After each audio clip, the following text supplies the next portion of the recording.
What in the world are they doing here? Well, I prepared just a few words here to describe what I've learned over the years. We're being analyzed, we're being surveyed, observed, monitored, guided, closely watched.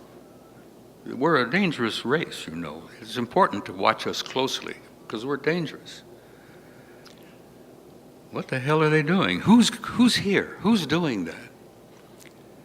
Well, we have a professional group involved in our transition, involved in our transcendent transformation.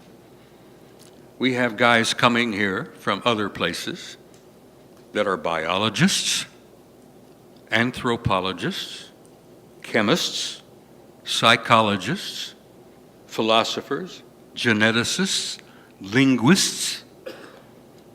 Beyond that, in the hard sciences, we have guys that have been coming here who are geologists, zoologists, oceanographers, meteorologists, and volcanologists.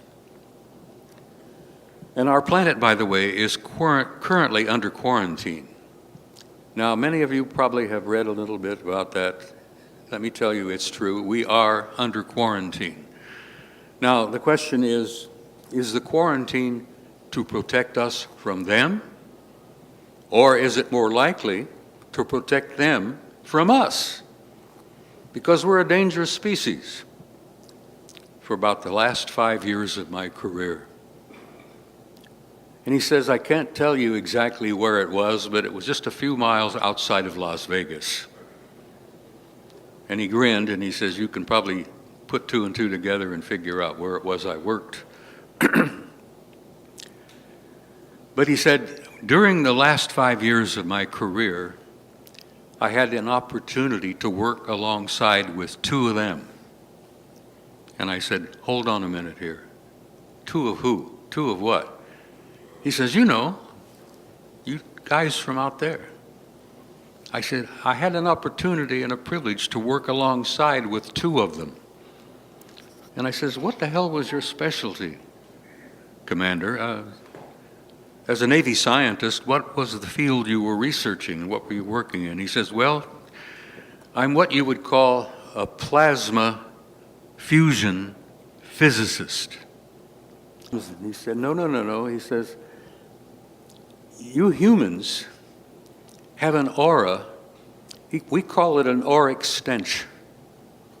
There is something about your nature as human beings that we have considered a bad odor. It's like, it's the nature of it could be your diet, it could be the way you think, it could be just the very nature of the species that you are. But he says, there are many of us from out there who don't think you smell very nice. You should try it. You can do it. It works. And when you go out there, all the trivialities of life on this little tiny planet kind of, get down to where they belong. Just momentary passing trivialities. Because guys, you really are, and I'm not telling most of you anything that you don't know. You are an immortal being. You are an infinite spark of pure divinity.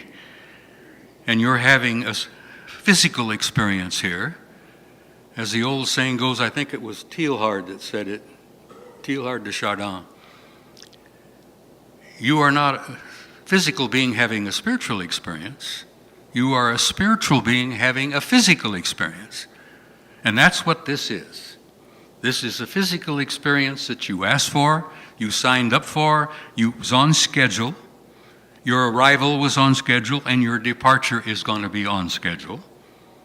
There is an object in space, in the rings of Saturn, artificially constructed. The NASA scientist I talked to says that NASA calls them electromagnetic vehicles. One of those electromagnetic vehicles is 2,000 miles long. They don't know how to tell you that a civilization, a culture, an engineering culture can build and place in orbit something of that magnitude. They really don't know how to share that with you because they really think you guys are not able to deal with it. Well, I argue with them. To hell with them. You guys are ready for this stuff. You deserve the answers to this stuff. You not only deserve the answers as to who you are, where you came from, and why you're here. You deserve the answers to the community you live in.